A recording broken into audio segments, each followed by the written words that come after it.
শুভ সকাল সবাইকে বন্ধুরা। তোমাদের আজকে একটা অন্যরকম ভিডিও তোমাদের সঙ্গে নিয়ে এলাম। তো তোমার সবাই কেমন আছো? আশা করছি ভালো আছো। তো চলো, সকাল সকাল আমার ঘুম থেকে উঠে সব কাজ বাজ হয়ে গেছে, রান্না হয়ে গেছে। তো চলো, আজকে তুমি কি রান্না করেছি সেটাই তোমাদেরকে দেখাবো, শেয়ার করবো। এখানটায় আছে ভাত, এইখানটায় আছে ইলিশ মাছ ভাজা, ইলিশ মাছের তেল, আর আছে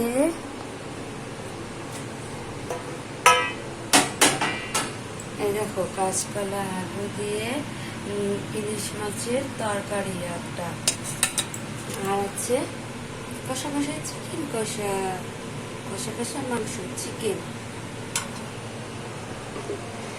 তো তোমাদের কেমন লাগলো কমেন্টে জানিও। এইরকম ভিডিও যদি তোমাদের ভালো লাগে কমেন্টে জানাবে, আমি আরও এরকম ভিডিও বানানোর চেষ্টা করব।